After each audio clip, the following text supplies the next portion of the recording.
I'm Lesley Jacques. I'm a beekeeper of some 15 years. I think if anyone has seen any of my presentations over the years, you'll know that I didn't really ever intend to be a beekeeper.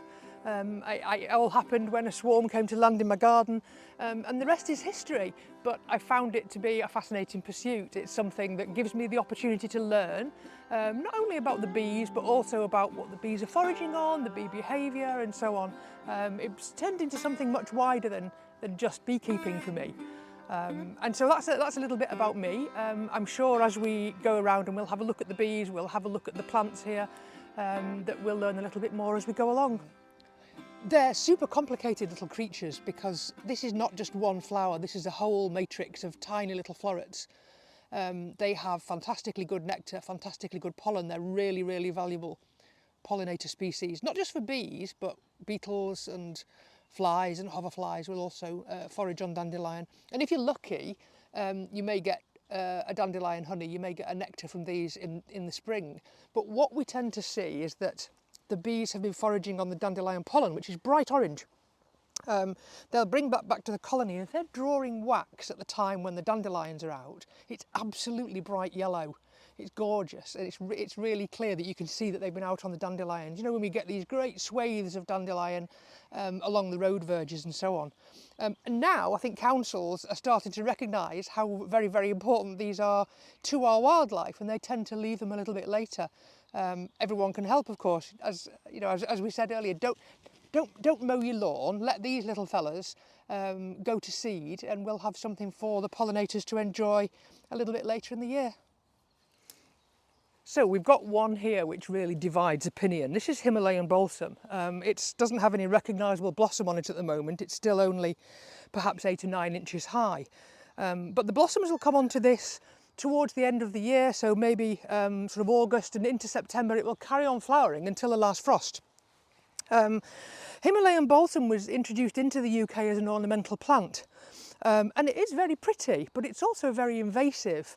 It likes to have its feet in water, so we find it mainly down watercourses. And when it goes to seed, the small dangling seed pods will ping their seeds many metres. They'll just eject them propulsively. And as a consequence, it will seed far and wide. Quite a lot of folk engage in balsam bashing, so they'll seek this stuff out and try to destroy it because it can lead to erosion of watercourses. I'll be honest, I'm quite pro-balsam. Much of my autumn honey crop comes from Himalayan Balsam, and it's fantastic. It's a lovely nectar, it provides a gorgeous sort of medium, really lovely rich honey. The honeybees absolutely love it.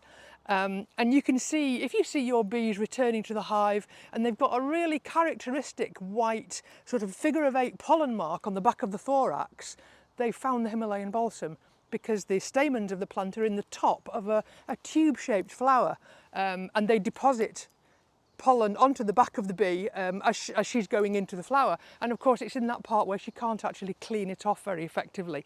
So the bees are fantastic pollinators for the balsam, and the balsam in return offers a really good nectar reward for the bees. That as beekeepers it gives us a fantastic honey yield.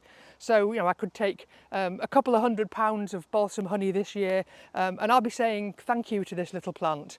But I accept that it's not everyone's cup of tea, and we do have to be a little bit careful about invasive species.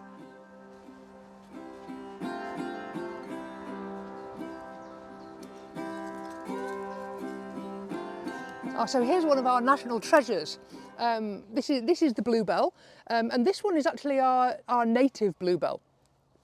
And again, there are issues around bluebells in that the majority that we see in the UK now are Spanish bluebells.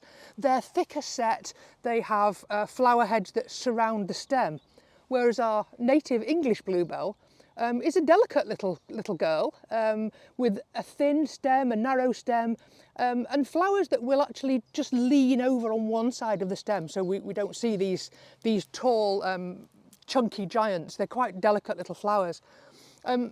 Bees will forage on bluebell. We don't see it greatly, but they will be bringing back bluebell pollen occasionally. It's a really characteristic dark greeny blue colour. It's quite unusual in the pollen world. Most of our pollens are a pale greyish through to yellow, some orange, and occasionally we get one which is a different colour. We get one which is dark red, for example, for the horse chestnut, or green from meadowsweet, but for the bluebells, almost the same colour as the plant. It's this lovely rich blue. And so we will see our bees foraging on bluebells occasionally. They're just going over now as we do this. It's coming into the first or second week of May. And we've got down here, just landing on the bluebells, we've got a nomad bee. There he is, there she is. And nomad bees are parasitic bees, and they are very precise, they're very specific around their host species. So the fact that we've got nomad bees suggests that nearby somewhere there are nesting quantities of the solitary bee that will be that particular nomad bee's host species.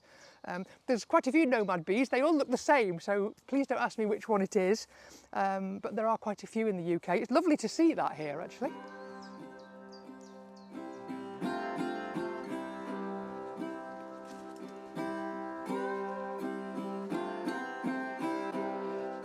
Good stand-up Japanese knotweed there. This is worth a stop actually. If we look, we can just see on the underneath here, this oak has just come out of flower, and I think tree pollen's greatly underrated. The oak tree does offer really good pollen for the bees, and we tend to overlook it because the catkins are quite small. They're not very significant, but you know, we don't really view it as being a forage species. But in the spring, the trees and the tree catkins are really, really important.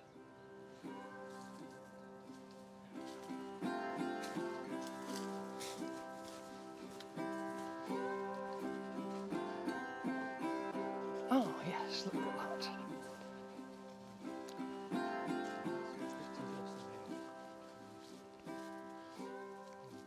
If you are lucky enough to have apple trees in your garden or near your garden, these are a fantastic pollen and nectar source particularly for honeybees. The flowers are very open, so we can see inside, you can see the stamens and you can see the nectaries, which are the areas of the flower which carry the nectar reward. They're very open, they're very accessible for pollinators. And a tree has so many flowers. The microphones probably won't pick this up, but this tree is alive with insects on a day like this, and it offers a fantastic resource for all of our pollinators, particularly for the bees, and there's quite a lot of hoverflies around this tree at the moment as well. Apple is one of those species that will set fruit rather more effectively if it's pollinated well. And so we hear of pollination contracts. Beekeepers are in demand to provide colonies to actually provide the pollination services for our apple trees.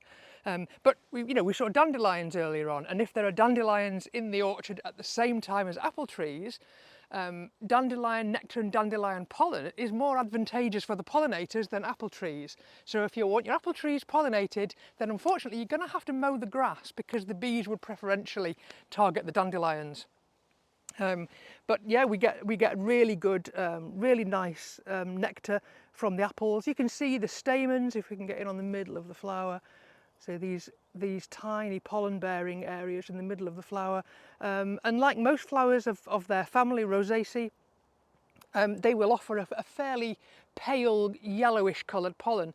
My bees have been absolutely piling back Rosaceae pollen at this time of year, and I think a lot of it is down to the apples. There are a couple of apple orchards near one of my apiaries, and so I'm looking forward to seeing what my spring honey yield is going to be if my bees have been on the apple.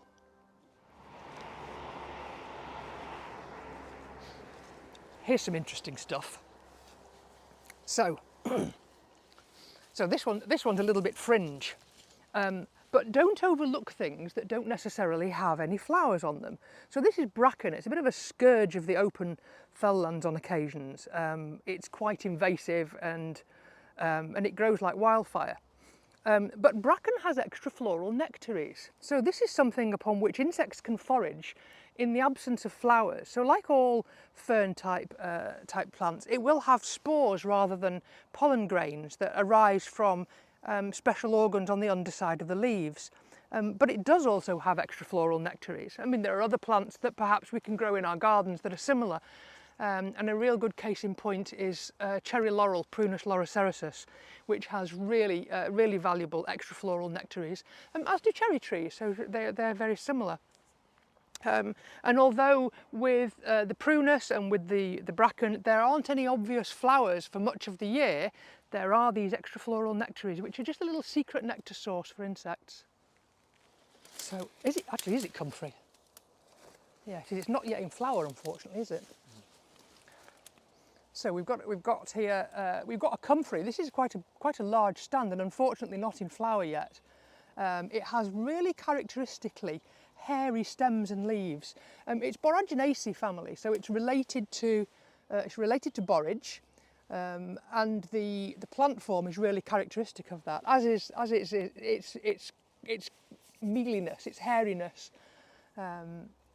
When this actually has flowers on it, it's particularly valuable for bumblebees, and we'll see sometimes if there's a large stand of comfrey, it will be alive with bumbles.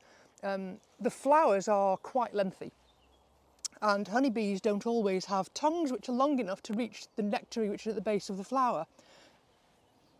I've got a bee in my hair, Richard.